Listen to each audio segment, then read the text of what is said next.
எத்தனை பேர் உற்சாகமா இருக்கிறீங்க? சபைக்கு வந்து உற்சாகம் தானே. எத்தனை பேர் ஆயத்தத்தோடு வந்திருப்பீங்க? இந்த சட்டை போடணும், தலை சீவனும், எல்லாத்தையும் ஆயத்தமா எல்லாத்தையும் ஆயத்தப்படுத்தி தேவனுடைய செய்தி கேட்கவும் தேவனை ஆராதிக்கும் முடியாத நம்ம வந்திருக்கிறோம். அது எல்லாவற்றையும் தேவன் பார்த்து கொண்டு இருக்கிறார். ஹல்லேலூயா. நம்முடைய ஆயத்தத்தை தேவன் பார்க்கிறவராக இருக்கிறார். எந்த அளவுக்கு அவருடைய சமூகத்திற்கு நம்ம போகிறோம்னு சொல்லிட்டு அவர் நம்மை பார்த்து கொண்டு இருப்பார். நம்முடைய இன்றைய தினத்துல எடுத்து பேச போகிற ஒரு தலைப்பு என்னன்னு சொன்னால் ஆராதனை, வர்ஷிப். வர்ஷிப் பத்தி பேசலாம்னு சொல்லிட்டு நான் திருமணம் பண்ணியிருக்கிறேன்.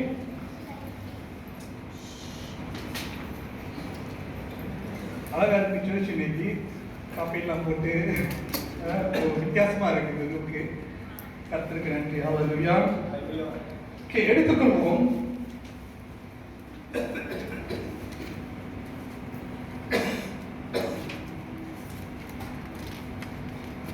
யோவான் எழுதின சுவிசேஷம் 4வது அதிகாரம் 23 24 வாசிப்போம்.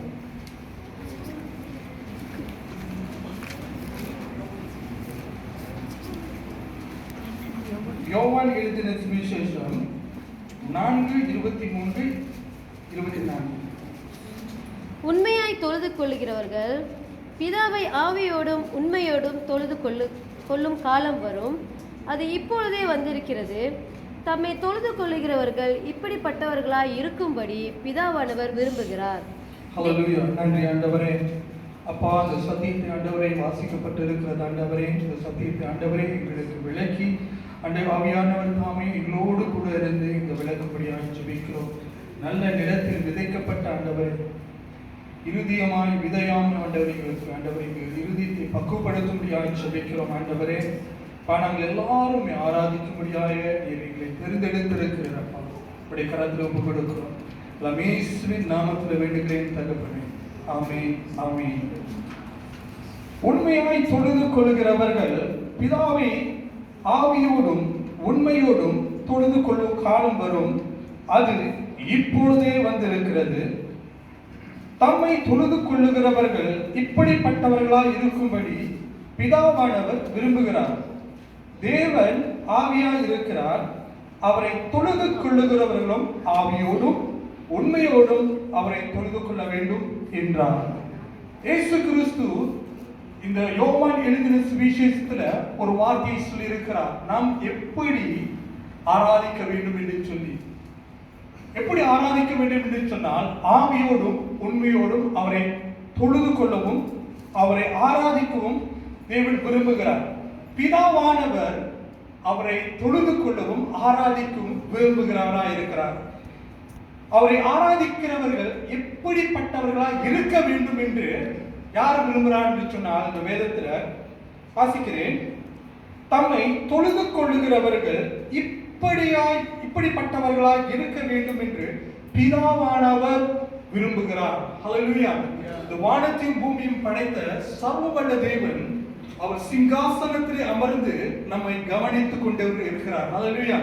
அப்ப நம்மை அவரை ஆராதிக்க வேண்டும் என்று சொன்னால், அவரை துதிக்க வேண்டும் என்று சொன்னால், அவரை போற்ற வேண்டும் என்று சொன்னால், அவர் நாம் எப்படி ஆயத்தப்படுத்துகிறோம், நம்ம எந்த இடத்துல அவருடைய சிந்தனையில எந்த இடத்துல நம்ம ஆயத்தமா இருக்கிறோம் என்று சொல்லி, எந்த அளவுக்கு நம்ம ஆக்ஷன் பண்ணுகிறோம், நம்முடைய வேலைப்பாடுகளை எப்படி நம்ம அவருக்காக நாம் டெடிகேட் பண்ணுகிறோம் என்று சொல்லி தேவன் சிங்காசனத்திலிருந்து நம்மை பார்க்கிறவராக இருக்கிறார். ஹல்லேலூயா. அவர் நம்முடைய இருதயத்தை மாத்திரம் பார்க்கல, சிந்தனையும் அறிந்திருக்கிறார், உள்ளான மனுஷனும் அறிந்திருக்கிறார், நம்முடைய கிரியும் அறிந்திருக்கிறார். ஹல்லேலூயா. அப்ப நம்முடைய வார்த்தை எப்படிப்பட்டதாய் அவரை துதிக்க வேண்டும். துதி என்று சொன்னால் என்ன அர்த்தம்? துதி, worship, துதிப்பது, ஆராதிப்பது என்றால் என்ன அர்த்தம் அப்படின்னு சொன்னால், பைபிள் ஸ்கூல்ல படிச்சவங்க பார்த்தீங்கன்னாக்கா நம்மளுடைய லெக்சரர் நமக்கு என்ன சொல்லி கொடுத்தாருன்னு சொன்னாக்கா, ஆக்ஷன் மூலியமாய் நாம் தேவனை ஆராதிக்க வேண்டும் என்று சொல்லி, ஆக்ஷன் மூலியமா நம்ம வீட்டிலிருந்து அவரை ஆராதிக்க வருகிற வேலையில கூட அதெல்லாம் என்ன எந்த கேட்டகரியில போகுது என்று சொன்னால், நாம் அவரை ஆராதிக்க நமக்குள்ளாய் இருந்து செயல்படுகிற காரியத்தை தேவன் கவனித்துக் கொண்டிருக்கிறது எல்லாமே ஆராதனை என்று சொல்லி. ஹல்லேலூயா. அப்ப தேவனை, இந்த வானத்தையும் பூமியும் படைத்த தேவன் நமக்கு இருக்கிறார். அந்த மனிதனை எதற்காக உண்டாக்கினார்? அவரை ஆராதிக்கும்படியாகவும் அவரை துதிக்கும்படியாக தான் மனிதனை படைத்திருக்கிறார். வாசிக்கலாம். ஏசாயா 43:7 வாசிக்கலாம். ஏசாயா 43:7. நான் என் மகிமைக்கென்று சிருஷ்டித்து உருவாக்கி படைத்து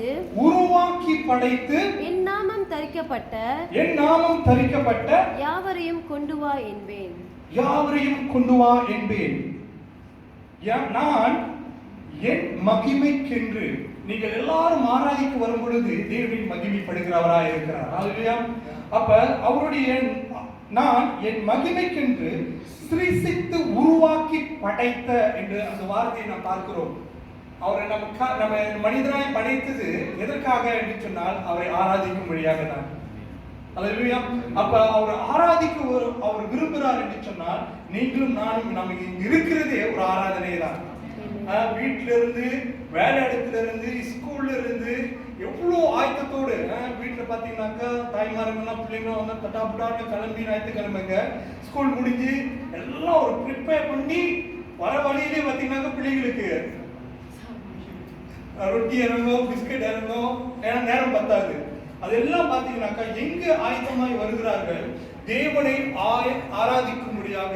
அந்த ஆயத்தத்தை யார் பார்க்கிறான்னு சொன்னால் பரலோகத்தில் இருக்க சர்வ வல்ல தேவன் நம்மை பார்க்கிறவராக இருக்கிறார். ஹல்லேலூயா. அப்ப அவருடைய ஒவ்வொரு அசைவுகளும் நமக்குள்ளாய் இருந்து எழுப்புகிற ஒவ்வொரு அசைவுகளும் தேவன் நுண்ணியமாய் ஒரு சிங்கிள் திங் கூட தேவன் மிஸ் பண்றது இல்லை. அது எல்லாத்துக்கும் ஒரு பெனிஃபிட் ஆண்டு நம்மளுக்கு ஆசீர்வாதமாய் மாற்றுகிற தேவனாக இருக்கிறார். அப்ப தேவன் நம்மை படைத்தது எதற்காக என்று சொன்னால் அவரை ஆராதிக்கும்படியாக தான், அவரை துதிக்கும்படியாக தான், அவரை கனப்படுத்தும்படியாக. அவர் இந்த உலகத்துல நம்ம படித்திருக்காரு என்று சொன்னா சும்மா அதே ஏதோ வந்து பிறந்தோம், வளர்ந்தோம், மரணம் அடைந்தோம் அப்படின்று இல்லாம அந்த காலகட்டத்தில் உயிரோடு இருக்கிற சுவாசம் உள்ள யாவும் தேவனை துதிப்பதாக. அப்ப நம்ம மட்டும் துதிக்கல, இந்த உலகத்துல தேவன் படைத்த எல்லா உயிரினங்களும் சரி, தாவரங்களுக்கு உயிர் இருக்குது, மிருகங்களுக்கு காலையிலே பாத்தீங்கன்னாக்கா பறவைகளும் பாத்தீங்கன்னாக்கா காலையிலே நம்ம எழுப்புற பறவைகளும் கத்திட்டு இருக்கோம். அதெல்லாம் தேவனை போற்றி பாடுகிற ஒரு நேரமாக இருக்கிறது. அப்ப பறவைகளுக்கே தெரியுது தேவனை ஆராதிக்கும்படியாக. அப்ப ஆராதனை நம்மளுடைய வாழ்க்கையில எவ்வளவு பெரிய இம்பார்ட்டன்டான ஒரு விஷயம், எவ்வளவு பெரிய ஒரு முக்கியமான தருணத்தில் நாம் வாழ்கிறோம். அப்ப அந்த வாழ்க்கையில நாம் பார்க்கும்போது நாம் அவரை நேசிக்கிறதுனாலும் அவர் நம்மை நேசிக்கிறபடினாலும் நாம் அவரை ஆராதிக்கிறோம். அது மட்டும் அல்ல, அவருடைய பிள்ளைகள் அவர்களை தேடி நாடி வருகிறார்கள். எதற்காக? அவரை ஆராதிக்கும்படியாக. அதே சமயத்துல நம்ம எல்லாரும் ரட்சிக்கப்பட்டு ஞானஸ்தானம் எடுத்து அவருடைய சந்நிதியில வரும் பொழுது அங்க என்ன நடக்குது என்று சொன்னால் ஒரு உடன்படிக்கையினுடைய ரிலேஷன்ஷிப்களாக நாம் வருகிறோம். யாருடைய உடன்படிக்கை? நமக்கும் தேவனுக்கும் நல்ல ஒரு உறவினுடைய அடிப்படையாக. நம்ம எப்ப ஞானஸ்தானம் எடுத்தோம், எப்ப இயேசு கிறிஸ்துவை ஏற்றுக்கொண்டோமோ அந்த அதே தருணத்துல என்ன நடக்குது என்று சொன்னால் நம்மளுடைய பெயர்கள் பரலோகத்துல ரிஜிஸ்டர் ஆகுது. ஹல்லேலூயா. அப்ப ரிஜிஸ்டர் ஆகும் பொழுது அங்க என்ன நடக்குது சொல்லுனா ஒரு ரட்சிப்பு உண்டாகிறது. ரட்சிப்பு உண்டான பிறகு தேவனுக்கும் நமக்கும் நடுவில் நடக்கிற அந்த காமன் ரிலேஷன்ஷிப், அந்த நல்ல ஒரு என்ன சொல்லுவாங்க, ஒரு பந்தம், நல்ல ஒரு பந்தத்துக்குள்ளாக வரும் பொழுது அங்க ஒரு காமன் நடக்கிறது, உடன்படிக்கை நடக்கிறது. அவருடைய நம்ம உடன்படிக்கை என்ன நடந்து, புதிய உடன்படிக்கை என்னன்னு சொன்னால் அவருடைய ரத்தத்தை, அவருடைய சரீரமும் அவருடைய ரத்தமும் இந்த பூமியில சிந்தப்பட்டு நம்மளை மீட்டெடுத்ததுதான் உடன்படிக்கை. அந்த புதிய உடன்படிக்கையின் மத்திய என்ன காரணம் என்று சொன்னால், ஆண்டவரே நீ செய்த நன்மைக்காக நன்றி, அதே சமயத்துல நீ சொல்லி இருக்கிற கட்டளைகளை நாங்களும் ஃபாலோ பண்றோம் ஆண்டவரேன்னு சொல்லிட்டு நாம் ஒரு உடன்படிக்கை இந்த திராட்சை ரசத்தின் மூலியமாகவும் அப்பத்தின் மூலியமாகவும் நம்ம அதை உடன்படிக்கை செய்திருக்கிறார். எப்போ இந்த அப்பமும் இந்த திராட்சை ரசமும் நான் குடிக்கும் போதெல்லாம் அந்த உடன்படிக்கையை நான் நினைவு கூற வேண்டும். ஆண்டவரே, இந்நாள் வரைக்கும் என்னை காப்பாற்றி கொண்டு வந்திருக்கீங்க. அந்த உடன்படிக்கை என்னன்னு சொன்னாங்க, பழைய ஏற்பாடு உடன்படிக்கை என்னன்னு சொன்னாக்கா 613 கட்டளைகள் இருந்தது யூதர்களுக்கு. அது எல்லாத்தையும் ஃபாலோ பண்ண முடியல. ஆனா இருந்தாலும் சிலர்கள் அதை ஃபாலோ பண்ணியிருக்கிறாங்க மாம்சத்தின் பிரகாரமாக. ஆனா ஆவின் பிரகாரமாக அவ்வளவு அழுக்கு இருந்திருக்கு. சிந்தனை அழுக்கு, பேச்சுல அழுக்கு. அப்படி இருக்கும் பொழுது அவங்க எல்லாம் மீறி நடந்தார்கள். பழைய ஏற்பாட்டின் காரியங்கள் எல்லாம் மீறி நடந்தார்கள். ஆனால் தேவன் புதிய ஏற்பாடு காலத்துல 613 கட்டளை 10 கட்டளையா மாறுது. 10 கட்டளை 613 கட்டளையா மாறுது. 613 கட்டளை புதிய ஏற்பாடுல 2 கட்டளை தேவன் மாற்றினார். அது என்ன கட்டளை? தேவனிடத்தில் முழு இருதயத்தோடும் அன்பு கூற வேண்டும். இரண்டாவது, தன்னை தானே நேசிக்கிறது போல பிறரையும் நேசிக்கும் பொழுது இந்த 10 கட்டளையும் 613 கட்டளையும் நிறைவேறுகிறதை பார்க்கிறோம். எப்படி நிறைவேறுகிறதுன்னு சொன்னா 10 கட்டளையில 4 கட்டளை தேவனுக்குரிய கட்டளை, 10 கட்டளையில 6 கட்டளை மனிதன் செய்யக்கூடிய கட்டளையா இருக்கிறது. அப்ப தேவனுக்குரிய கட்டளை என்னன்னு சொன்னால், தேவனை முழு இருதயத்தோடும் முழு பலத்தோடும் முழு சிந்தையோடும் தேவனிடத்தில் அன்பு கூறும் பொழுது தேவனுக்கு கொடுக்க வேண்டிய முதலாவது என்ன சொல்லியிருக்காங்க எடுத்துக்கிடுவோம். எக்ஸடஸ் யாத்திராகும் 20வது அதிகாரத்தை நாம் எடுத்துக் கொடுக்கலாம்.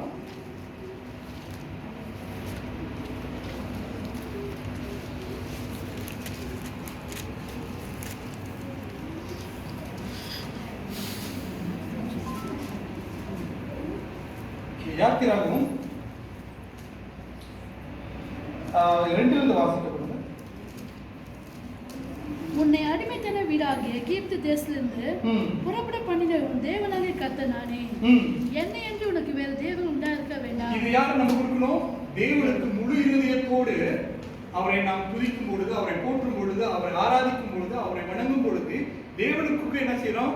வேற ஒரு தேவர்கள் இல்லாமல் பிதாவாக எகோ தேவனை மாத்திரம், இயேசு கிறிஸ்துவை மாத்திரம் நாம் தேவனாய் நாம் வணங்குகிறோம் என்று சொல்லி. இரண்டாவது கட்டளை, மேலே வானத்திலோ கீழே பூமியிலோ பூமியின் கீழ் தண்ணீரிலோ உண்டாயிருக்கிறவனுக்கு ஒப்பான ஒரு சொர்பத்தை ஆகிலோ யாதொரு விக்கிரத்தை ஆகிலோ நீ உனக்கு உண்டாக்க வேண்டாம். நீ அவைகளை நமஸ்கரிக்கவும் சேவிக்கவும் வேண்டாம். உன் தேவனாகிய கர்த்தராகிய நான் எரிச்சல் உள்ள தேவனாய் இருந்து என்னை பகைக்கிறவர்களை குறித்து பிதாக்களுடைய அக்கிரமத்தை பிள்ளைகளிடத்தில் 3ஆம் நாள் தலைமுறை மட்டும் விசாரிக்கிறவராய் இருக்கிறேன். என்னிடத்தில் அன்பு கூர்ந்து என் கற்பனைகளை கை கொள்ளுங்களுக்கோ 1000 தலைமுறை மட்டும் இரக்கம் செய்வராய் இருக்கிறேன். உன் தேவனாகிய கர்த்தருடைய நாமத்தை வீணிலே விளங்காது இருப்பதாக. அப்படி பழைய ஏற்பாடுல பார்க்கும்போது அந்த வசனத்தை மறுபடியும் வாசிக்கலாம். உன் தேவனாகிய கர்த்தரை நாமத்தை கர்த்தருடைய நாமத்தை வீணிலே விளங்காதிருப்பாயாக என்று சொன்னாக்கா, இப்போ நம்ம என்ன சொல்றோம்? அந்த யூதர்களுடைய கலாச்சாரத்துல தேவன் எகோவா என்று சொல்லி எழுதுகிறதற்கே பயப்படுவாங்களாம். ஏன்னாக்கா அவருடைய வார்த்தையை விண்ணிலே விளங்கக்கூடாதுன்னு சொல்லி அவங்க கவனமா வாழ்ந்தாங்க. அவருடைய எகோவா தேவனை ஒரு எழுத்து எழுதிட்டு டக்குன்னு ஓடி போயிட்டு 7 தடவை மூழ்கிட்டு ஞானஸ்தானம் பண்ணிட்டு மறுபடியும் 2வது எழுத்து எழுதுவாங்க. அவ்வளோ பயபக்தியா இருந்தாங்க. அவருடைய வார்த்தைக்கு அவருடைய நாமத்திற்கு சொல்லும் பொழுதே அவ்வளோ ஒரு கனம், ஒரு மரியாதை அந்நாட்களிலே யூதர்கள் அவர்கள் கடைபிடித்து வந்தார்கள். அப்ப இப்படி முழு இருதயத்தோடும் முழு பலத்தோடும் முழு சிந்தையோடும் கூட இந்நாட்களே நாம் அவ்வளவு நாம் கனப்படுத்த வேண்டிய சூழ்நிலையா இருக்கிறது. தேவன் சொல்லுகிறார், நாம் உங்களை முழு இருதயத்தோடும் முழு பலத்தோடும் முழு சிந்தையோடும் அவரிடத்தில் அன்பு கூற வேண்டும் என்று சொல்லி அந்த 4 கட்டளைகளையும் நாம் நிறைவேற்றுகிறவர்களா இருக்கிறோம். அதுக்கு கீழே படிக்கும் பொழுது, உன் தாயும் தகப்பனும் கனம் பண்ணுவாயாக, விபச்சாரம் செய்யாத இருப்பாயாக, கடுவு செய்யாது இருப்பாயாக அப்படின்னு சொல்லி 6 காரியங்கள் அதுக்கு கீழே வரும். அந்த 6 காரியங்களும் நம்மை நானே நேசிக்கிறது போல பிறரையும் நேசிப்பாயாக. இந்த கற்பனை இந்த 6 கட்டளைகளையும் நிறைவேற்றும். எப்படி சொன்னாக்கா, இப்ப அம்மா அப்பா நம்ம மரியாதை செலுத்தணும், அவங்களை கனப்படுத்தணும், அவங்களுக்கு தேவையான காரியங்களை செய்ய வேண்டும். இதே நம்மளுக்கு அதே ஒரு சூழ்நிலை வரும் பொழுது நம்ம ஏற்றுக்குவோமா?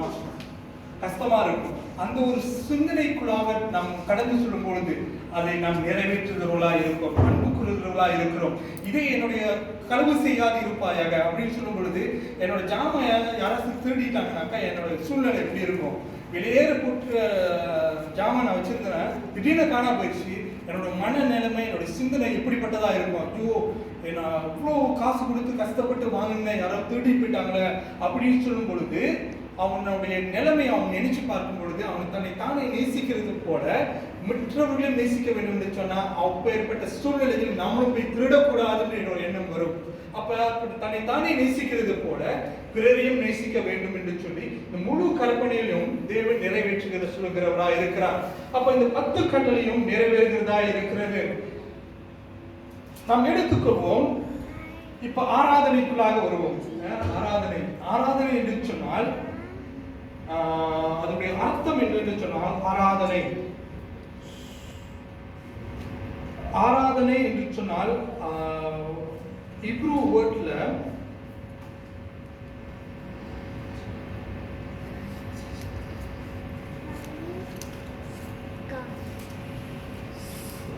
சாகா, ஹீப்ரூ வேர்ட்ல பாத்தீங்கன்னா சாகா என்று அர்த்தம் கொள்ளும். சாக்கா என்று சொன்னால் மூல பாஷையிலிருந்து எடுக்கப்பட்ட அந்த வார்த்தை சாக்கா அப்படின்னு சொன்னால் நாம் அவரை முழு இருதயத்தோடு விழுந்து சாஷ்டாங்கமா அவரை வணங்க வேண்டும் என்று சொல்லி அவரை தொழுது கொள்ள வேண்டும் என்று சொல்லி அதனுடைய அர்த்தம் கொள்ளும். முதல் பழைய ஏற்பாடுல பார்க்கும் பொழுது முதல் எங்க தொழுது கொள்ளுதல் என்ற வார்த்தையை பார்க்கும் பொழுது தேடி பார்த்தாக்கா ஆதியாகமம் 22வது அதிகாரம் 5வது வசனத்தை நாம் படிக்கும் பொழுது எடுத்துக்கொள்வோம். ஆதியாகமம்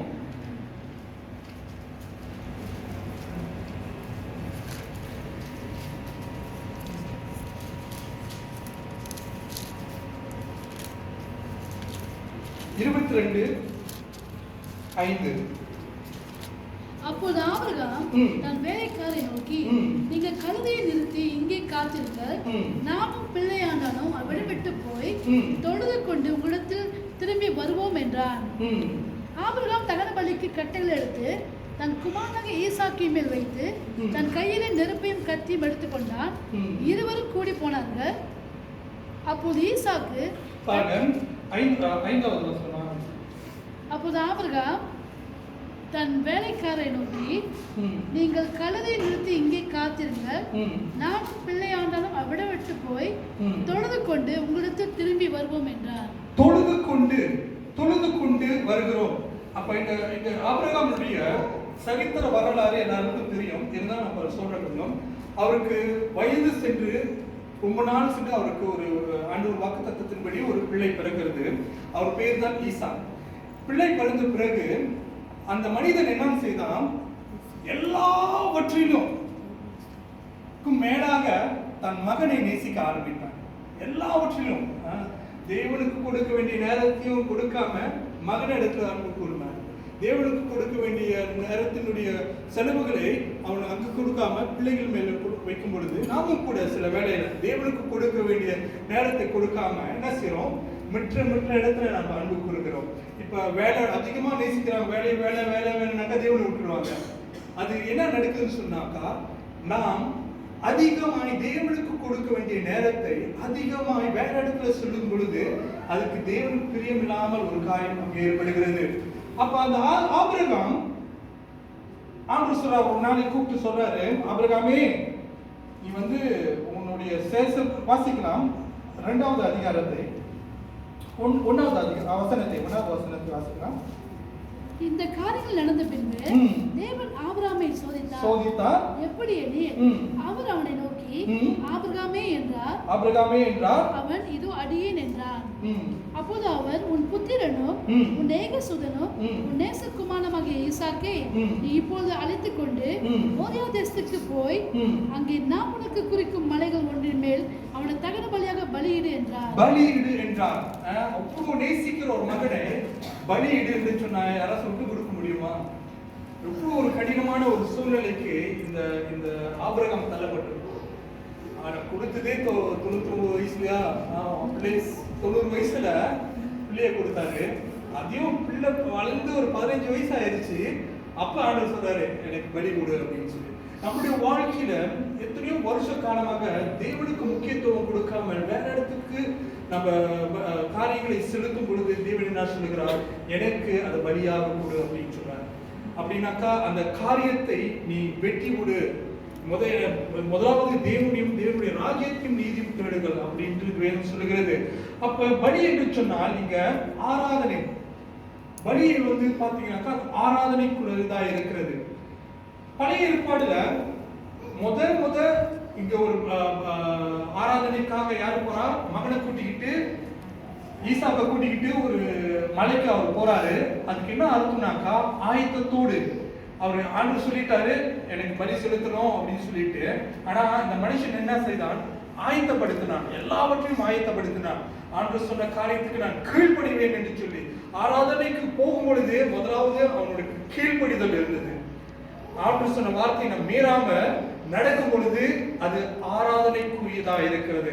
தேவன் சொன்ன வார்த்தைக்கு அப்படியே கீழ்ப்படிந்தான். யாரு? ஆபிரகாம். ஆராதனை என்று சொன்னால் பலி, ஆராதனை என்று சொன்னால் கீழ்ப்படிதலா இருக்கிறது. எப்படி இந்த ஆபிரகாம் கீழ்ப்படிந்து ஆண்டவரை கொடுத்தார், ஆண்டவரே அந்த காரியத்தை எடுக்கிறார், அவருக்கு கொடுப்போம் என்று சொல்லி 100% கீழ்ப்படிந்து போகிறான். கீழ்ப்படிந்து போகும் பொழுது அவன் கீழ்ப்படிதல் எங்கிருந்து வருதுன்னு சொன்னாக்கா அன்பின் நிமித்தமாக தான் வருது. அப்போ ஆராதனை அன்புக்குரியதா இருக்கிறது, தேவனுக்கும் மனிதனுக்கும் உள்ள அந்த உறவை வெளிப்படுத்துகிறதா இருக்கிறது. அது மட்டும் இல்ல, எல்லாவற்றிலும் தேவனுக்கென்று விட்டு கொடுப்பது ஒரு ஆராதனை. எல்லாவற்றிலும் சூழ்நிலைகளை நம்ம சர்ச்சுக்கு வர்றதுக்கு அவ்வளோ தடைகளா இருக்கும். தேவனை ஆராதிக்கிறதுக்கு வருகிறதுக்கு எவ்வளோ போராட்டம் இருக்கும். இப்போ நம்ம சர்ச்சுக்கு வரணும்னு பார்த்தீங்கன்னாக்கா காடி பிரேக் டவுன் ஆயிரும்.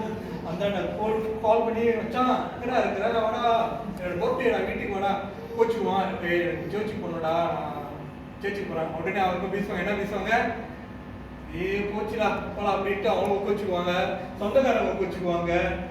அப்புறம் தேவையில்லாத என்டர்டெயின்மெண்ட் போறது எல்லாமே மிஸ் பண்ணி நம் தேவனுக்கென்று எல்லாவற்றையும் விட்டு வருகிறோம், எல்லாத்தையும் ஸ்லாஷ் பண்ணி வரும். அப்ப அந்த காரியத்தை யார் பார்க்கிறான்னு சொன்னால் தேவன் பார்க்கிறார். எப்படி நம்முடைய ஒவ்வொரு ஆக்ஷனையும் தேவன் ஆராதிக்கும் வரும் பொழுது தேவன் பார்க்கிறாரோ அதே போலதான் அதெல்லாம் எந்த கருத்துக்கள் இருப்பதுனாக்கா சோதிக்கிற ஒரு காலகட்டம். தேவன் சோதித்தார் என்று சொல்லி வேதத்துல படிக்கிறோம். சோதனைக்கு பிறகு அவன் எல்லாவற்றையும் ஜெயிக்கொண்டான். தேவனுக்கு கொடுக்க வேண்டிய பலியை செலுத்தி ஒப்பு கொடுக்க முடியாத வந்தான். இரண்டாவது, அவன் அன்பு கூறுகிறவனாய் அந்த ஆராதனைக்குள்ளாக வந்தான். மூன்றாவது, அவன் கீழ்ப்படுகிறவனாய் அந்த ஆராதனைக்குள்ளாக வந்தான். நான்காவது பாத்தீங்கன்னாக்கா அவன் எல்லாவற்றையும் தேவனுக்கென்று ஆயத்தப்படுத்தி செய்தான். நம்ம வாசிக்கும் 8வது வசனத்தை வாசிக்கலாம். அதற்கு ஆபிரகாம், என் மகனே, தேவன் தமக்கு தகுந்த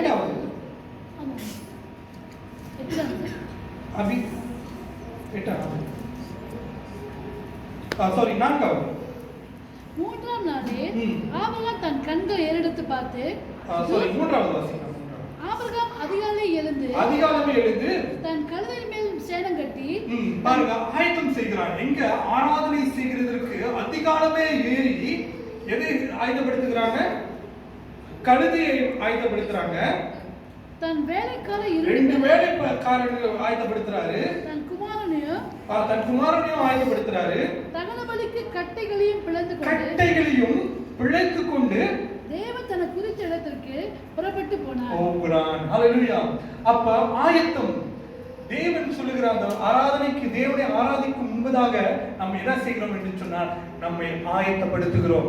எப்படி ஆபிரகாம் தன் வேலைக்காரனை ஆயத்தப்படுத்தினா, அவனுடைய குமாரனை ஆயத்தப்படுத்தினா, கழுதையை டிரான்ஸ்போர்ட் ஆயத்தப்படுத்தினா, அதே சமயத்துல விறகுகளை வெட்டுகிறதற்கு வெட்டி எல்லா பலிகளுக்கு தேவையான அந்த ஆராதனைக்குள்ளாக வருகிறதுக்கு எந்த ஒரு தடை இல்லாதபடி எல்லா காரியத்திற்கும் அவன் ஆயத்தம் உள்ளவனாய் இருந்தான். அப்ப ஆபிரகாம் ஆராதனைக்கு போகும் என்பது எல்லாவற்றிலும் ஆயத்தம் உள்ளவனாய் இருந்தான். ஹல்லேலூயா. இப்ப நீங்களும் நானும் எல்லாவற்றையும் ஆயத்தத்தோடு தான் நடந்து வந்திருக்கோம். அது யார் பார்க்கிறார் சொன்னால் தேவன் பார்க்கிறவராய் இருக்கிறார். அதற்கு பிறகு நாம் 6வது காரியத்தை பார்க்கும் பொழுது அவன் விசுவாசம் உள்ளவனாய் இருந்தான். அவனுக்குள்ளாய் ஆராதனைக்கு போகும் பொழுது விசுவாசம் உள்ளவனாக இருந்தான் என்று சொல்லி நாம் எங்க படிக்கிறோம் என்று சொன்னால் நாம் வாசிக்கலாம். 5வது வசனத்தை வாசிக்கலாம். அப்பொழுது ஆபிரகாம் தன் வேலைக்காரனை நோக்கி நீங்கள் கழுதையை நிறுத்தி இங்கே காத்திருங்கள், நானும் பிள்ளையாண்டானோ இவ்விடம் விட்டு போய் தொழுது கொண்டு உங்களிடத்திற்கு திரும்பி வருவோம் என்று சொல்லி சொன்னார். பாருங்க, அவன் தேவன் என்ன செய்தார்? மகனை பலியிடத்திற்கு கொண்டு போக சொல்றாரு. ஆனா அவனோட விசுவாசம் எங்க இருந்தது? தேவன் பார்த்துக் கொள்வார், என் மகனை எப்படியாவது தேவன் பார்த்துக் கொள்வார்னு சொல்லி விசுவாச அறிக்கை செய்கிறார். எங்க அறிக்கை செய்கிறாருனாக்கா, அவன் மலைக்கு போகும்பொழுது போனானாக்கா பலியிட்டு தான் மறுபடியும் ஒரு ஆள் தான் வரணும். ஆனா ஆபிரகாம் சொல்லுகிறார், நாங்கள் போய் மறுபடியும் வருகிறோம் என்று சொல்லி. அப்ப விசுவாசமான வார்த்தையை ஆயத்தப்படுத்துகிறார். அப்ப விசுவாசமான வார்த்தையை தேவன் பார்க்கிறார். அந்த வேளையில அவர் ஆராதனைக்கு போகும் பொழுது, அந்த பலியிடத்துக்கு போகும் பொழுது அங்க விசுவாசத்தை தேவன் பார்க்கிறவராய் இருக்கிறார். அப்ப உங்களுக்குள்ள எந்த இடத்துல வெளிவிடமா இருக்குமோ, அவிசுவாசமான காரியங்கள் இருக்குமோ, ஆனா அந்த காரியங்களை நம் விசுவாசத்தோடு நாம் அறிக்கை செய்து அந்த காரியங்கள் நிறைவேறும் தேவன் பார்த்துக் கொள்வார். அவரே எபினேசர் என்று சொன்னால் அவர் சமூகத்தில் பார்த்துக் கொள்ளப்படும் என்று அர்த்தம். அப்ப நம்முடைய வாழ்க்கையில எதெல்லாம் நாம் விசுவாசத்தோடு கூட எதிர்பார்த்து கொண்டு இருக்கிறோமோ அது எல்லாவற்றிலும் தேவன் வாய்க்கை செய்கிறவராய் இருக்கிறார். அல்லேலூயா. அப்ப ஆராதனை என்று சொன்னால் நம்முடைய விசுவாசத்தை தேவன் பார்க்கிறார். அப்ப நமக்குள்ள எந்தெந்த இடத்துல விசுவாசம் வேண்டும், எந்தெந்த பகுதியில நம்ம விசுவாசம் உள்ளவர்களா இருக்க வேண்டும், தேவன் இடத்துல விசுவாசம் தான் எதிர்பார்க்கிறார். மனுஷன் இடத்துல தேவன் எதிர்பார்க்கிற ஒரு காரியம் விசுவாசம் இருந்தால் அப்படியே ஆகும். அல்லேலூயா. பாருங்க, இயேசு கிறிஸ்து அவர் சொல்லியிருக்கிறார், கண்ணு குருடனா இருக்கும்போது நீ விசுவாசிக்கிறாயா கண் பார்வை அடைகின்ற? ஆமாண்டவரே, நான் விசுவாசிக்கிறேன், நீ சொன்னபடி ஆகட்டும் என்று சொல்லும் பொழுது அவங்க ஒரு அற்புதத்தை நடக்கிறது. அப்ப விசுவாசம் உள்ள காரியம் அங்க ஆராதனைக்கு போகும் பொழுது அந்த காரியத்துல தேவன் ஒரு ஆசீர்வாதத்தை கட்டளிடுகிறார். அப்ப விசுவாசம் மாத்திரம் இல்ல, தேவனுக்கு பயந்தவனாயும் இருக்கிறான். அப்ப அவன் எங்க போறாங்க? தேவனை ஆராதித்து தொழுது கொள்ளும் போது போறாங்க அந்த மலைக்கு. ஆனா அந்த தொழுது கொள்ளும் போகும் பொழுது என்ன காரியம்? தேவனுக்கு பயந்தபடினால்தான் அவன் எல்லா காரியத்தையும் செய்கிறான். அல்லேலூயா. அப்ப நீங்களும் நானும் கூட நம்ம தேவனை ஆராதிக்கிறவர்களா வரும் பொழுது ஆயத்தத்தோடு வர வேண்டும், கீழ்ப்படிதலோடு வர வேண்டும், அன்போடு கூட வர வேண்டும். பலி செலுத்துகிறவர்களா எல்லாவற்றும் தேவனுக்கு பிரியமில்லாத காரியங்கள் எல்லாத்தையும் வெட்டி விட்டு அவருக்கு முன்பதாக நாம் பலியாக ஒப்பு கொடுத்து நாம் வர வேண்டும். ஆயத்தத்தோடு வர வேண்டும், விசுவாசத்தோடு வர வேண்டும், தேவனுக்கு பயபக்தியோடு கூட சமூகத்திற்கு ஆராதனைக்கு நாம் வர வேண்டும் என்று சொல்லி தேவன் விரும்புகிறார். அப்ப தேவன் எல்லா காரியத்தையும் ஒரு ஆசீர்வாதத்தை வைத்திருக்கிறார். அதன் பிறகு நாம் பார்க்கும் பொழுது வாசிக்கலாம் 8வது வசனத்தை. அதற்கு ஆபிரகாம், என் மகனே, தேவன் தமக்கு தகுந்த பலிக்கான ஆட்டுக்குட்டியை பார்த்துக் கொள்வார் என்றான். அப்புறம் இருவரும் கூடி போய் தேவன் அவனுக்கு சொல்லி இருந்த இடத்துக்கு வந்தார்கள்.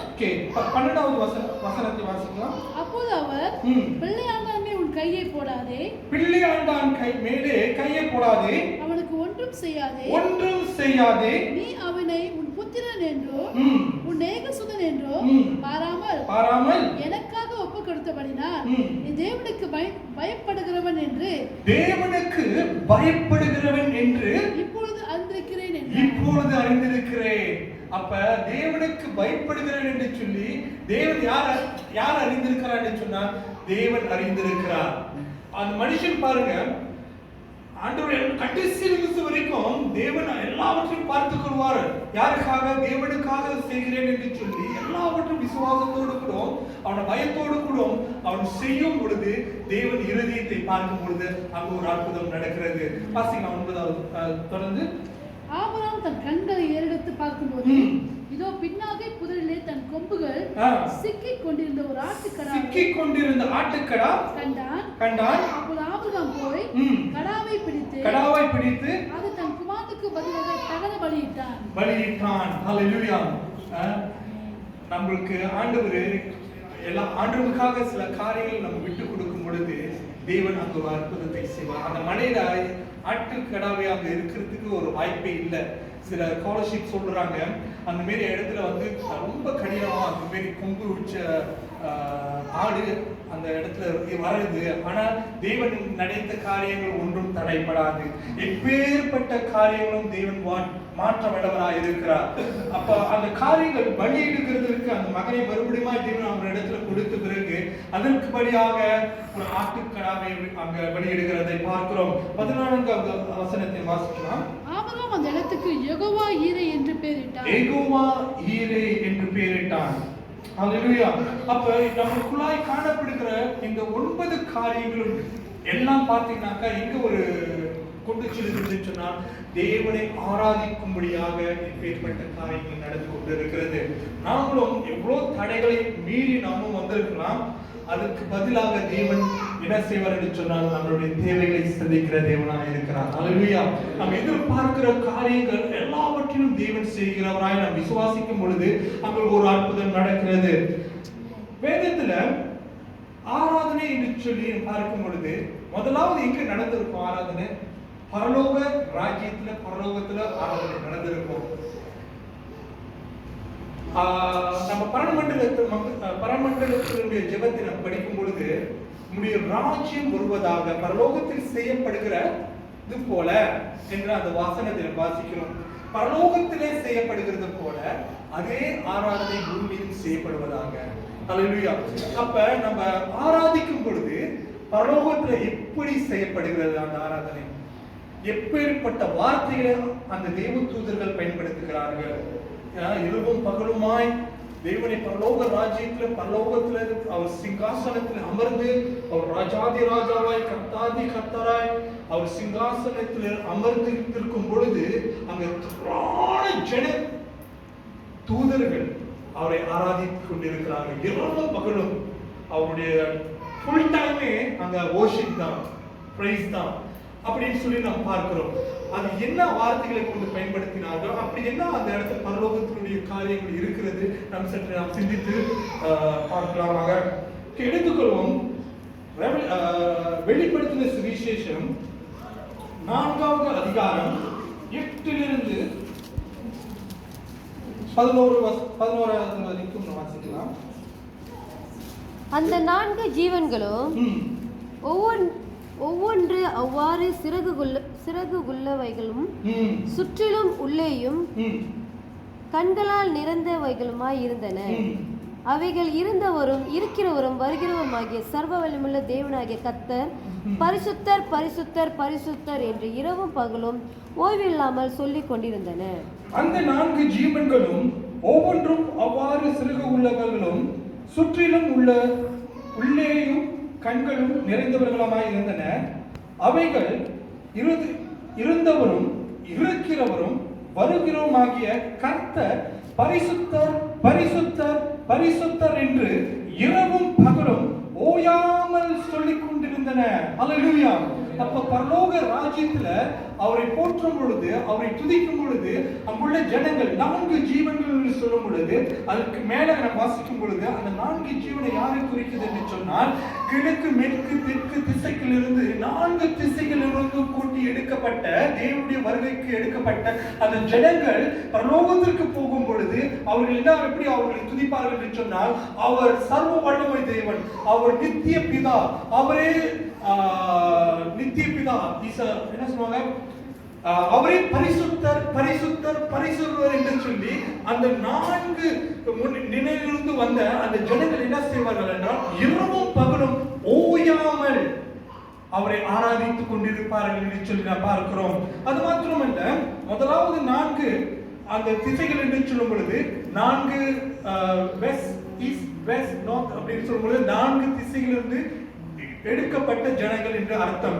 அதே சமயத்துல 4 கோஸ்பல் நற்செய்திகளையும் அது குறிக்கிறது. அந்த நற்செய்தி என்னன்னு சொன்னால் மத்தேயு, மார்க்கு, லூக்கா, யோவான் இந்த 4 புத்தகத்தில் உள்ள அடங்கி இருக்கிற இயேசு கிறிஸ்துவினுடைய ரட்சிப்பை குறித்து எழுதியிருக்கிறது. அந்த ரட்சிப்பை இயேசு கிறிஸ்துவை ஏற்றுக்கொண்டவர்கள் அந்த 4 ஜீவனுக்குள்ளாக அவர்கள் கடந்து செல்கிறார்கள் என்று சொல்லி சில பைபிள் ஸ்காலர் சொல்கிறார்கள்.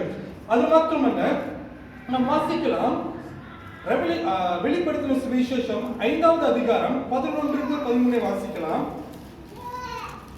இப்ப நாம் பார்த்தது பரிசுத்தவான்களாய் எடுக்கப்பட்டவர்கள் தேவனை ஆராதிக்கிறவர்களாய் இருக்கிறார்கள் இங்க பரலோகத்துல. இப்ப தேவ தூதர்கள் அவர்கள் எப்படி அவரை ஆராதிக்கிறார்கள் என்று நாம் பார்க்கலாம். பின்னும் நான் பார்த்தபோது சிங்காசனத்தையும் ஜீவன்களையும் மூப்பர்களையும் பாருங்க. முதல் ஜீவன்கள் நான் சொல்லும்போது இந்த 4 ஜீவன்கள் எங்கிருந்து எடுக்கப்பட்டார்கள்? பூமியிலிருந்து 4 திசையிலிருந்து எடுக்கப்பட்டு பரலோக ராஜ்யத்தில் அவர்கள் காணப்படுவார்கள். இப்ப 24 மூப்பர்களா? 12 மூப்பர்களா? இல்ல, மூப்பர்களை மட்டும். ஒரு மூப்பர்கள் போட்டிருக்கா? ஓகே, மூப்பர்களையும் என்று சொல்லும் பொழுது 24 மூப்பர்கள் இருப்பார்கள். பரலோகத்துல 24 மூப்பர்கள் இருப்பார்கள். 12 கோத்திர தலைவர்களும் 12 இயேசுவுடைய சீஷர்களும் சேர்த்தாக்கா 24 மூப்பர்களும். வாசிக்கலாம். சூழ்ந்திருந்த அநேக தூதர்களுடைய சத்தத்தை கேட்டேன். பாருங்க, ஜீவன்கள் சொல்லு 4 முனைகளிலும் எடுக்கப்பட்ட ஜீவன்கள். 2வது மூப்பர்கள் இருக்கிறார்கள் அந்த இடத்துல பரலோக ராஜ்யத்துல. 3வதாக அநேக தூதர்களுடைய சத்தத்தை கேட்டேன். அப்ப தேவ தூதர்களும் அங்கே காணப்படுகிறார்கள். அப்புறம் அவர்களுடைய இலக்கம் 10,000 ஆகவும் 1000 இருந்தது. அப்புறம் அவர்களும் மகா சத்தமிட்டு அடிக்கப்பட்ட ஆட்டுக்குட்டி என்று சொன்னால் யாரை குறிக்கிறது என்று சொன்னால் இயேசு கிறிஸ்துவை குறிக்கிறது. அப்ப உங்களுக்காகவும் எனக்காகவும் ஆட்டுக்குட்டியை போல அடிக்கப்பட்டு அவர் எங்க இருக்கிறார் என்று சொன்னால் சிங்காசனத்தில் அமர்ந்திருக்கிறார். ஹல்லேலூயா. அப்ப அங்குள்ள ஜனங்கள், அங்குள்ள தேவதூதர்கள், மூப்பர்கள், 4 ஜீவன்களால் எடுக்கப்பட்ட அந்த மக்களும் அவருக்கு முன்பதாக இப்ப நின்று கொண்டிருக்கிறார்கள். அங்க என்ன நடக்குது என்று படிக்கணும். அடிக்கப்பட்ட ஆட்டுக்குட்டியானவர் வல்லமையும் ஐஸ்வரியத்தையும் ஞானத்தையும் பலத்தையும் கனத்தையும் மகிமையும் ஸ்தோத்திரத்தையும் பெற்றுக்கொள்ள பாத்திரராய் இருக்கிறார் என்று சொல்கிறார்கள். ஹல்லேலூயா. அப்ப எல்லா கணத்துக்கும் உரிய ஒரு பாத்திரரா இருக்கிறவர் யார் என்று சொன்னால் அடிக்கப்பட்ட ஆட்டுக்குட்டியான இயேசு கிறிஸ்துவே. ஹல்லேலூயா. அப்ப பரலோகத்துல எல்லா தேவதூதர்களும், எல்லா மூப்பர்களும், எல்லா பூமியில் எடுக்கப்பட்ட ஜீவனுள்ள அந்த ஜீவன்களும் அங்க தேவனுக்கு முன்பதாக என்ன நடக்குது என்று சொன்னால் அவரை போற்றி பாடுகிறவர்களாக இருக்கிறார்கள். என்ன வார்த்தையை அவர் பயன்படுத்தினார் என்று சொன்னால் அடிக்கப்பட்டவானவர் வல்லமையும் ஐஸ்வரியத்தையும் ஞானத்தையும் பலத்தையும் கனத்தையும் மகிமையும் ஸ்தோத்திரத்தையும்.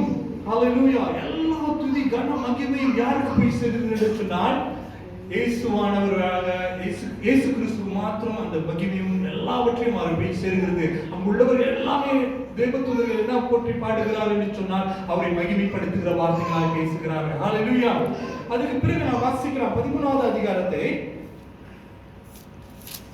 அப்பொழுது வானத்திலும் பூமியிலும் பூமியின் கீழும் இருக்கிற சிருஷ்டிகள் யாவோ சமுத்திரத்தில் உள்ளவைகளோ அவரும் அடங்கிய வஸ்துக்கள் யாவோ சிங்காசனத்திலே வீற்றிருக்கிறவரோ ஆட்டுக்குட்டியானவருக்கோ ஸ்தோத்திரமும் கனமும் மகிமையும் வல்லமையும் சதா காலம் உண்டாவதாக என்று சொல்ல கேட்டேன். ஹல்லேலூயா. இப்ப அப்பொழுது வானத்தின் கீழும் பூமியின் கீழும் இருக்கிற சிருஷ்டிகள் யாவும் என்று சொன்னால் நம் உயிரோடு இருக்கிறவர்களாக இருக்கிறோம். எல்லா சிருஷ்டிகளும் எங்க இருக்கிறோம்? பூமிக்கு கீழே இருக்கும். நம்ம பூமியில இருக்கிறோம். அப்ப பூமியில இருக்கும் பொழுது நாம் இங்க ஏறெடுக்கிற எல்லா ஆராதனைகளும், எல்லா விதமான தேவனை போற்றி பாடுகிற எல்லா விதமான காரியங்களும் யாரை போய் சேர்கிறது என்று சொன்னால் சிங்காசனத்தில் அமர்ந்திருக்கிற அந்த இயேசுவானவருடைய சன்னிதானத்துல அது போய் எட்டுகிறதா இருக்கிறது. ஹல்லேலூயா. நாம் ஏறெடுக்கிற எல்லா துதி கன மகிமையும் அவருக்கு மாத்திரம் உள்ளது. ஹல்லேலூயா. அதுக்கு பிறகு நாம் வாசிக்கும் பொழுது சகல சிங்காசனத்தில் வீற்றிருக்கிறவருக்கும் ஆட்டுக்குட்டியானவருக்கும் ஸ்தோத்திரமும் கனமும் மகிமையும் வல்லமையும் சதா காலங்களிலும் உண்டாயிருக்கும் என்று கேட்டேன். சதா காலங்கள் என்று சொன்னால் நித்திய காலமாக, எவர்லாஸ்டிங். அவருக்கு முடிவே இல்லை. அவருடைய ஆராதனைக்கு ஒரு முடிவே இல்லை. பூமியில செய்யப்படுகிற ஆராதனை எங்க போய் எட்டுதுன்னு சொன்னால் இயேசுவானுடைய சிங்காசனத்திற்கு எட்டுகிறதா இருக்கிறது. அது மாத்திரமல்ல, நம்ம பிலிப்பியர் நம்ம வாசிக்கலாம்.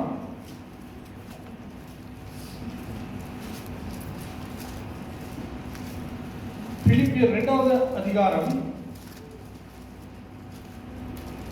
8வது வசனத்திலிருந்து 11வது வசனத்து வரைக்கும் வாசிக்கலாம்.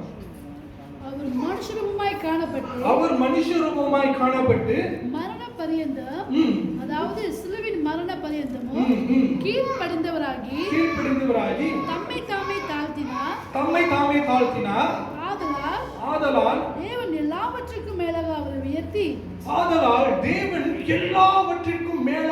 அவரை உயர்த்தி இயேசுவின் நாமத்தினாலே வானோர் பூலோகத்தோர் பூமியின் கீழதொடருடைய முழங்கால் யாவும் முடங்கும்படிக்கும் பிதாவாகிய தேவனுக்கு மகிமையாக இயேசு கிறிஸ்துவே கர்த்தர் என்று நாவுகள் யாவும் அறிக்கை பண்ணும்படிக்கும் எல்லா நாமத்திற்கும் மேலான நாமம் அவர்களுக்கு தந்தருளினார். ஹல்லேலூயா. அவருடைய வார்த்தைக்கு, அவருடைய நாமத்திற்கு வல்லமை உண்டு. அவருடைய நாமத்தை சொல்லும் பொழுது அற்புதங்கள் நடக்கிறது. அப்ப அவருடைய நாமத்தை சொல்லி நாம் ஆராதிக்கும் போது எல்லா விதமான கட்டுகளும் உடையப்படுகிறதா இருக்கிறது. எல்லா நாமத்துக்கும் மேலான நாமம் இயேசுவின் நாமம் உயர்த்தப்பட்டிருக்கிறது. ஹல்லேலூயா. அப்ப தேவன் பிதாவானவர் அவருக்கு எல்லா விதமான ஹைஸ் ரேங்க் அவர் கொடுத்து அவரை சிங்காசனத்தில் அமர்ந்திருக்கிறார். இந்த வானத்தையும் பூமியை படைத்த சர்வவல்ல தேவன் அவரே. ஹல்லேலூயா. அப்ப நாம் ஆராதிக்கிற வேளையிலே நாம் ஆராதிக்கும் பொழுது அவருக்குள்ளாய் நாம் சொல்லப்பட்ட எல்லா பரலோகத்தில் செய்யப்படுகிற அந்த ஆராதனை, தேவதூதர்கள் ஆராதித்தார்கள், மூப்பர்கள் ஆராதித்தார்கள், 4 திசையிலிருந்து வந்த ஜீவன்கள் அவரை ஆராதிக்கப்பட்டிருந்தது. அவர் எல்லாமே சுத்தி அவரை சிங்காசனத்திலே அமர்ந்து கொண்டிருக்கும் பொழுது அவரை ஆராதித்தார்கள் என்று சொல்லி பார்த்தோம். அது மாத்திரமல்ல, இயேசு கிறிஸ்து பூமியில நம்ம ஆராதனை வேலையில பார்க்கும் பொழுது நாம் ஆராதனைக்கிறோம், அவரை போற்றி பாடும் பொழுது ஒரு மனுஷன் அவரை துதிக்கும் பொழுது நம்மோடு கூட தேவ தூதர்களும் அவரை ஆராதிக்கிறார் என்று இத்தனை பேர் விசுவாசிக்கிறீர்கள். ஒரு பரலோக சேனையை இறங்கி இந்த இடத்துல ஒரு சேனையை இறங்கும் பொழுது எப்படிப்பட்ட ஆராதனையா இருக்கும். எல்லா தூதர்களும் பரலோக ராஜ்யத்துல இறங்கினா எப்படி இருக்கும்? இந்த இடமே அசையாது. ஹல்லேலூயா. அப்ப இந்த சம்பவம் எங்க நடந்தது என்று சொல்லி நாம் பார்க்கும் பொழுது நாம் எடுத்துக்கொள்வோம். லூக்கா எழுதின சுவிசேஷம் 2வது அதிகாரம் 2வது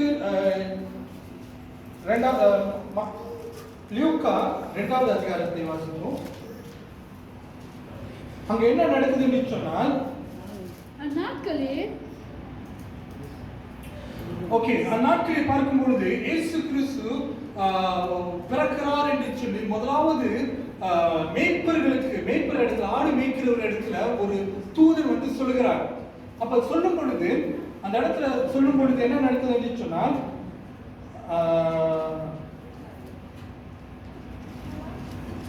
8வது வசனத்தில், அப்பொழுது அந்த நாட்டிலே மேய்ப்பர்கள் வழியே தங்கி ராத்திரியிலே தங்கள் மந்தைகளை காத்துக் கொண்டிருந்தார்கள். யாரு? இயேசு கிறிஸ்து பிறந்த வேளையிலே. அப்பொழுது அவ்வேளையில் கர்த்தருடைய தூதன் அவரிடத்தில் வந்து நின்றார். யார் இடத்துல கர்த்தருடைய தூதன் அந்த மேய்ப்பர்கள் இடத்துல இறங்கிட்டாரு. கர்த்தருடைய மகிமை அவரை சுற்றிலும் பிரகாசித்தது. தேவதூதன் இறங்கும் பொழுது அவருடைய அந்த இடத்திலே ஒரு வெளிச்சம், ஒரு பிரகாசம் உண்டாகிறது. அவர்கள் மிகவும் பயந்தார்கள். தேவதூதன் அவர்களை நோக்கி, பயப்படாதீர்கள், இதோ எல்லா ஜனத்துக்கும் மிகுந்த சந்தோஷத்தை உண்டாக்கும் நற்செய்தி உங்களுக்கு அறிவிக்கிறேன். இன்று கர்த்தராகிய கிறிஸ்து என்னும் இரட்சகர் உங்களுக்கு தாவீதின் ஊரிலே பிறந்திருக்கிறார். வெள்ளை துணிகளை முன்னிலே கிடத்திருக்க காண்பீர்கள், இதுவே உங்களுக்கு அடையாளம் என்றார். ஓகே, 13வது வசனத்தை வாசிப்போம். அந்த உஷ்ணமே அந்த குஷ்ணமே. ஓகே, இங்கிலீஷ்ல என்ன போட்டுருக்கு அந்த வார்த்தைக்கு? யார் இங்கிலீஷ் படிக்கிறா? suddenly அந்த தேசமே suddenly-யா? Okay, suddenly there was the angel, the multitude of heavenly. Okay, praising. suddenly. Okay, Tamil வாசிங்க. அந்த உஷ்ணமே பரமசேனையே திரள் அந்த தூதனுடனே தோன்றி. அந்த தூதன், முதலாவது ஒரு தூதர் வந்து அந்த மேய்ப்பரோடு கூட பேசிக்கொண்டு இருக்கும் பொழுது இப்ப என்ன நடக்குதுன்னு சொன்னால், அந்த தருணமே இங்கிலீஷ்ல என்ன பண்ணுச்சு? சடன்லி ஒரு தூதர் பேசிக்கொண்டு இருக்கும்போது பரம சேனையை வந்து தூரம் பண்ணிருச்சு. ஹல்லேலூயா. இப்போ ஒரு தூதர் வந்துட்டாங்க, ஆனா அந்த பரலோக சேனையை வந்து தூரம் பண்ணா அந்த இடம் எப்படி இருக்கும்? ஒரு சேனையே பரமசேனை அந்த தூதனோடு தோன்றி உன்னதத்தில் இருக்கிற தேவனுக்கு மகிமையும் பூமியிலே சமாதானமும் மனுஷன் மேல் பிரியமும் உண்டாவதாக என்று சொல்லி தேவனை துதித்தார்கள். இப்ப யாரோடு கூட இந்த தேவதூதர்கள் சேர்ந்து துதிக்கிறார் என்று சொன்னால், மனிதனோடு கூட தேவதூதர்கள் சேர்ந்து பரலோகத்தில் இருக்கிற தேவனோடு துதித்தார்கள் என்று சொல்லி நாம் பார்க்கிறோம். அப்ப நம்ம ஒவ்வொரு வார்த்தைகளும் தேவன் பரலோகத்துல போய் எட்டுகிறதா இருக்கிறது. அப்ப நம்ம ஒவ்வொரு இந்த இடத்துல நம்ம ஒவ்வொரு பாடல்களும் நம்ம எடுக்கிறோம், ஒவ்வொரு ஆராதனை பாடல்களை புதிய ஆராதனை பாடல்கள் எடுக்கிறோம். அது மட்டுமல்ல, நாம் தனிப்பட்ட வார்த்தையை கொண்டு தேவனை மகிமைப்படுத்தும் பொழுது அந்த இடம் முழுவதுமாய் தேவனை பிரசன்னத்தினால் மூடி மறையும் பொழுது அங்க என்ன நடக்குது என்று சொன்னால், தேவ தூதர்கள் நம்மோடு கூட ஆராதிக்கிறவர்களாக இருக்கிறார்கள். ஹல்லேலூயா. அப்ப இந்த அனுபவத்துக்குள்ளாக நாம் போகும் பொழுது அது என்ன அனுபவம் என்று சொன்னால், மகா பரிசுத்த ஸ்தலத்துக்குள்ளாய் நாம் கடந்து செல்லும் பொழுது அந்த ஒரு அனுபவத்துக்குள்ளாய் நாம் கடந்து செல்கிறோம். அப்ப பரலோகத்துல செய்யப்படுகிற ஆராதனை இந்த பூமியிலும் செய்யப்பட வேண்டும் என்று யார் கற்றுக் கொடுத்த? பழைய ஏற்பாடுல யார் கற்றுக் கொடுத்தார் என்று சொல்லி பார்த்தால், மோசே மூலமாக தேவன் இந்த மக்களுக்கு இந்த ஆசாரிப்பு கூடாரத்தின் வழியாக இந்த மாதிரியை, ஆராதனுடைய மாதிரியை அங்கு காண்பித்தார். எப்படி என்று சொன்னால், பழைய ஏற்பாட்டினுடைய அந்த ஆசாரிப்பு கூடாரம் 4 முனையில இருக்கும் பொழுது பிரகாரம், வெளி பிரகாரம், பரிசுத்த ஸ்தலம், மகா பரிசுத்த ஸ்தலம் சொல்லி நம் 4 இல்லாட்டி 3 நிலைகளை நாம் பார்க்கலாம். நம்ம பெரிய இதுல வந்து பாத்தீங்கன்னாக்கா ஒரு 2 சிலை இருக்கும். அந்த சிலைக்குள்ளதான் நாம் கடந்து செல்ல முடியும். முதலாவது வழி என்று சொன்னால், யார் அந்த வழி வாசலும் வழியும் யார் என்று சொன்னால் இயேசு கிறிஸ்துவை குறிக்கிறது. முதலாவது அந்த வழிக்குள்ளாய், மகாபரிசுத்த ஸ்தலத்துக்குள்ளாய் நாம் தேவனோடு பரலோக ராஜ்யத்திற்கு போக வேண்டும் என்று சொன்னால், முதலாவது தேவனுடைய இயேசு கிறிஸ்துடைய அந்த நுழைவுக்குள்ளாக தேவனே வழியும் சத்தியமாய் ஜீவனமாய் இருக்கிறபடினால முதலாய் நாம் ரட்சிக்கப்படுகிறவர்களாய் இருக்கிறோம். அவரை ஏற்றுக்கொண்டு அவரை ரட்சித்து அவரை நேசிக்கிறவராய் இருக்கும் பொழுது முதலாவது அந்த திரைச்சீலைக்குள்ளாக நாம் கடந்து செல்கிறவராய் இருக்கிறோம். இரண்டாவது நிலை என்னென்று சொன்னால், நாம் பலியிடுகிறவர்கள் என்று சொல்லி பார்க்கிறோம். ஒரு பலிப்பீடம் இருக்கும். ஒரு பலி இல்லாமல் பாவ மன்னிப்பு இருக்காது, ரத்தம் சிந்துதல் இல்லாமல் ஒரு பாவ மன்னிப்பு இருக்காது அப்படின்னு சொல்லி நம்ம வேதமும் சத்தியமும் நமக்கு போதிக்கிறது. அப்ப அந்த பரிசுத்தம் அந்த கூடாரத்துக்குள்ளாக நம்ம வரும் பொழுது முதல் ஒரு வாசல் இருக்கிறது. அந்த வாசலுக்குள்ளாய் நம்ம நுழையும் பொழுது ரட்சிக்கப்படுகிறோம். இரண்டாவது நமக்கு உண்டான எல்லா விதமான பாவ நிவாரணமான காரியங்களை தேவன் அங்கே சரி செய்கிறார், வெட்டுகிறார். நம்முடைய பாவங்களை வெட்டுகிறார். நம்முடைய தேவனுக்கு பிடிக்கமில்லாத ஒரு காரியங்களை தேவன் அங்கே பலியிடு செய்கிறார். பார்த்தீங்கன்னாக்கா பழைய ஏற்பாடு காலத்தில் 5 விதமான பலிகள் இருக்கிறது. அந்த 5 விதமான பலிகளை பார்க்கும் பொழுது பாவ நிவாரணை பலி, குற்ற நிவாரண பலி, பீஸ் ஆஃபரிங், சமாதான பலி, அப்புறம் போஜன பலி என்று சொல்லி 5 விதமான பலிகள் அங்கு இருக்கும். அந்த பலிகளை நாம் செலுத்த வேண்டும். யாருக்கு செலுத்துறோம்? நாம் தேவனுக்கு செலுத்துகிறோம். நமக்கு பிரியமில்லாத காரியங்கள் அந்த இடத்துல வரும்பொழுது தேவன் என்ன செய்கிறார்? எல்லாத்தையும் வெட்டி விடுறார், பலியிட வேண்டும். நம்மளுக்கு பாருங்க, தேவனுக்கு முதலிடம் கொடுக்காம அந்த ஆபிரகாம், ஆண்டவருக்கு தெரியும் தன் மகனை அதிகமா நேசித்தான். ஆனா அந்த தேவனுக்கு கொடுக்க வேண்டிய இடத்தை வேற இடத்துக்கு கொடுக்கும் பொழுது தேவன் அதை வெட்டி விட சொல்லுகிறார். அதே போலதான் நம்முடைய வாழ்க்கை எல்லாவற்றையும் விட்டுவிட்டு அந்த பலியை செலுத்தும் பொழுது, அந்த பலியை செலுத்த பிறகு அதுக்கு முன்னுக்கு பார்த்தோமாக்கா, பலி பீடத்துக்கு முன்னுக்கு அதுக்கு பிறகு நம்ம என்னன்னு பார்த்தோமாக்கா, அங்க ஒரு தொட்டி இருக்கும், தண்ணீர் தொட்டி. அந்த தண்ணீர் தொட்டி என்னதுக்குன்னு சொன்னால் ஆவியானவரை குறிக்கிறது. ஹல்லேலூயா. நம்ம எப்போ ரட்சிக்கப்பட்டு நம் பாவ பலிகளாய் நம்ம ஒப்பு கொடுத்து நம்மளுடைய வாழ்க்கையை தேவனுக்காக முற்றிலும் ஒப்பு கொடுக்கும் பொழுது பரிசுத்த ஆவியானவர் நமக்குள்ளாய் நம்மை பரிசுத்தப்படுத்தி நம்மை நடத்துகிறவராய் இருக்கிறார். ஹல்லேலூயா. அப்ப பரிசுத்த அந்த தண்ணிக்குள்ளாய் நம்ம கரங்களையும் எல்லாவற்றையும் அந்த ஆசாரியர் என்ன செய்வார் என்று சொன்னால் சுத்திகரிக்கிறவராய் இருக்கிறார். எல்லாவற்றிலும் கழுவி சுத்திகரிக்கிற தேவன் பரிசுத்த ஆவியானவரை கொண்டு நம்ம எல்லாவற்றையும் தேவன் சுத்திகரிக்கிறவராய் இருக்கிறார். அதன் பிறகு என்ன நடக்குது சொன்னால், பிரகாரத்துக்குள்ளே இருந்து மறுபடியும் எங்க போறோம்னு சொன்னால் பரிசுத்த ஸ்தலத்துக்குள்ளாய் போக வேண்டும். வெளி பிரகாரம் பரிசுத்த ஸ்தலத்துக்குள்ளாக போகும் பொழுது எங்க இதெல்லாம் நடந்ததுன்னு சொன்னால், பரலோகத்தில் இருக்கிற அதே மாதிரியே தேவன் பூமிக்கு வைத்தார். யாருக்கு மூலியமாக? மோசே மூலியமாக எடுத்து நமக்கு கற்பித்துக் கொண்டு இருக்கிறார். அப்ப அங்க மாத்திரம் இல்லை, இப்ப சபைக்கு நம்ம கூட வந்தோமா பாத்தீங்கன்னாக்கா, முதலாவது என்ன இருக்குது, வரும் பொழுது ஒரு ஜெபசிந்தனையோடு கூட அந்த வாசல்ல வழியாய் வந்து அமர்கிறார்கள். அமர்ந்த பிறகு நம்ம தேவனை ஆராதிக்கிற ஒரு பாடல் வரும்பொழுது அங்க கட்டுகள் உடையப்படுகிறது. உடையப்படும் பொழுது அவர்களுடைய சுத்திகரிக்கப்படுகிறார்கள். தேவனுடைய வார்த்தையை அவர்கள் துதிக்கும் பொழுது அங்க பாருங்க, பவுல் சீலா துதிக்கும் பொழுது கட்டுகள் அறுக்கப்பட்டதா, அந்த இடம் அதிரப்பட்டது. அப்ப அதிர பொழுது, அப்ப துதிக்கும் பொழுது துதிக்கு வல்லமை இருக்கு. நமக்குள்ளாய் இருக்க கட்டுகள் எல்லாவற்றையும் தேவன் என்ன செய்கிறார், எல்லாத்தையும் உடைத்து போட்டு ஒரு மனிதனாய் உருவாக்கி தேவனுக்கு நமக்குள்ள ஒரு டைரக்ட் கனெக்ஷனை உண்டு பண்ணுகிறார். இப்ப பலி செலுத்தின பிறகு நம்மளும் இந்த ஆராதனை வேலையை பலி செலுத்தின பிறகு நம்மளை விட்டு தேவனுக்கு நேராக நம்மளை கடந்து செல்லும் பொழுது என்ன நடக்குது என்று சொன்னால், ஒரு பரிசுத்த ஸ்தலத்துக்குள்ளாய் போகிறோம். பரிசுத்த ஸ்தலத்துக்குள்ளாய் என்ன இருக்குதுன்னு சொன்னால் அப்பங்கள் இருக்கு, பரிசுத்த அப்பங்கள். அப்பம் என் ரசம், திராட்சை ரசம் இருக்கும். அதுக்கு என்ன குறிக்குதுன்னு சொன்னால், பலிப்பீடத்துல அந்த பரிசுத்த கூடாரத்துல என்ன இருக்குன்னு சொன்னால், அந்த பரிசுத்த ஸ்தலத்துக்குள்ள வந்து 2 காரியங்கள் இருக்கும். குத்து விளக்கு இருக்கும், அப்பம் இருக்கும், தண்ணீர் இருக்கும். அப்பம் என்று சொன்னால் தேவனுடைய வார்த்தை. நமக்காக சபையிலும் பாருங்க ஒரு ஒழுங்கு ஆர்டர் செய்து இருக்கிறார். முதலாவது வந்து நம்ம அவரை ஆராதிக்கிறோம். ஆராதனைக்குள்ள தேவனுக்கு நேராக நம்ம ஒப்பு கொடுத்து எல்லாவற்றையும் ஜெபம் செய்து ஒப்பு கொடுத்த பிறகு நம்ம அதுக்கு என்ன நடக்குதுன்னு சொன்னால், அப்பத்தை நம் திருவிருந்து எடுக்கிறோம். திருவிருந்தும் அப்பமும் தேவ செய்தியை கேட்கும் பொழுது என்ன அர்த்தம் சொன்னாக்கா, அந்த அர்த்தம் தேவனுடைய வார்த்தையை நாம் உட்கொள்கிறவராய் இருக்கிறோம். தேவனுடைய வார்த்தைக்கு ஜீவன் உண்டு. ஹல்லேலூயா. அப்ப அந்த ஜீவனை நாம் உட்கொள்ளும் பொழுது அந்த ஆராதனைக்குள்ளாய் நாம் கடந்து செல்கிறோம். அப்ப பரிசுத்த தலத்துல தேவனுடைய வார்த்தையை நாம் உட்கொள்ளும் பொழுது, அதை நாம் அதை ஏற்றுக்கொள்ளும் பொழுது 100, 60, 30, 100 நம்ம என்ன செய்கிறோம், கடை கொடுக்க ஆரம்பிக்க வேணும். அப்ப தேவனுடைய வார்த்தைக்கு வல்லமை உண்டு, ஜீவன் உண்டு. அதுக்கு பிறகு நம்ம ஒரு மகா பரிசுத்த தலத்துக்குள்ளாய் நாம் கடந்து செல்கிறோம். மகா பரிசுத்த தலத்துக்குள்ளாய் நாம் கடந்து செல்கிறோம். அங்க என்ன இருக்குன்னு சொன்னா, தேவனுடைய உடன்படி கைப்பற்றி இருக்கிறது. ஹல்லேலூயா. தேவன் தங்கி இருக்கிற ஒரு வாசஸ்தலமாய் அங்க ஒரு இருக்கிறது.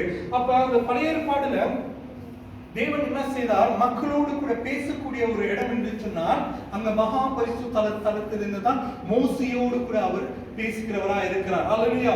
யாரும் அந்த மகா பரிசுத்த தலத்துல யாரும் போக முடியாது.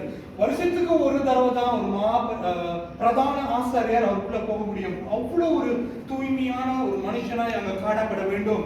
அப்ப அந்த பிரதான ஆசாரியரே போகும் பொழுது அவர் கயிறு கட்டி தான் அந்த மகா பரிசுத்த தலத்துக்குள்ளாய் போவார். ஆனா ஒரு தீமையான காரியங்கள் ஏற்படும் என்று சொன்னால் அங்கே அவர்கள் ஆனா தேவன் பாருங்கள், பரலோகத்தில் இருக்கிற செயல்பட்ட அந்த மாதிரி ஆராதனை வேலையை தேவன் இந்த இடத்துல இந்த பூமியில வைத்திருக்கிறார். சபைகளிலும் அதே மாதிரியை வைத்திருக்கிறார். அப்ப நம்ம ஆராதனைக்கு பிறகு கடைசியா தேவனுடைய நம்ம சந்திக்கிற ஒரு இடம் என்ன சொன்னால், தேவ வார்த்தையை நம்ம உட்கொண்டு விட்டோம். தேவனுடைய வசனத்தை நம்ம கேட்டு அவருடைய வழிகளை நம்ம ஒப்பு கொடுக்கும் பொழுது நம்ம கடைசியா நம்மை நாமே வழியாக ஒப்பு கொடுக்கும் பொழுது தேவன் நம்மை ஆட்கொண்டு கொள்கிறவரா இருக்கிறார். ஹல்லேலூயா.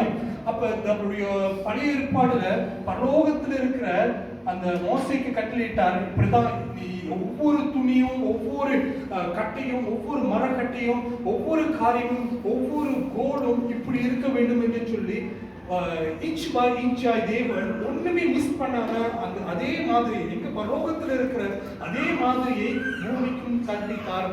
புதிய ஏற்பாடு காலத்திற்கு பிறகாக நாம் எல்லோரும் ஒரு சபையா இருக்கிறோம். ஹல்லேலூயா. அப்ப அந்த சபையானது மணவாளன் நமக்குள்ளாய் வரும் பொழுது மணவாட்டி என்ன செய்ய வேண்டும் சொன்னா அவருக்கு எதிராக நின்று போக வேண்டும். நீங்களும் நான் இந்த உலகத்திற்கு உருவாக்கப்பட்டதே அவரை ஆராதிக்கும்படியாக தான்.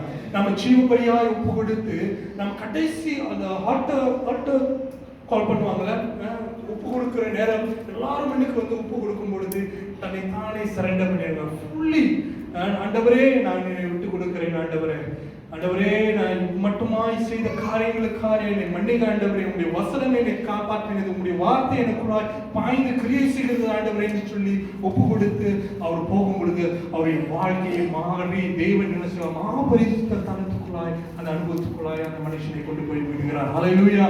நீங்களும் நானும் கூட இந்த வேலையில தேவனிடத்துல மாபரிசுத்த தனத்துக்குள்ளாய் பாருங்க, முழங்கால அளவில் இடுப்பு அளவில் மூழ்கின ஒரு அனுபவத்துக்குள்ளாய் நம்மளை முடியும் அவர் நடத்தி செல்ல நம்ம ஒப்பு கொடுக்க வேண்டும்.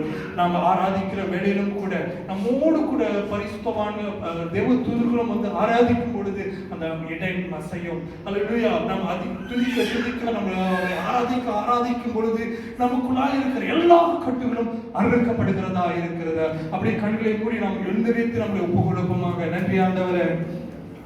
இயேசுவே பா மகா பரிசுத்த தலத்துக்குள்ளாய் நீ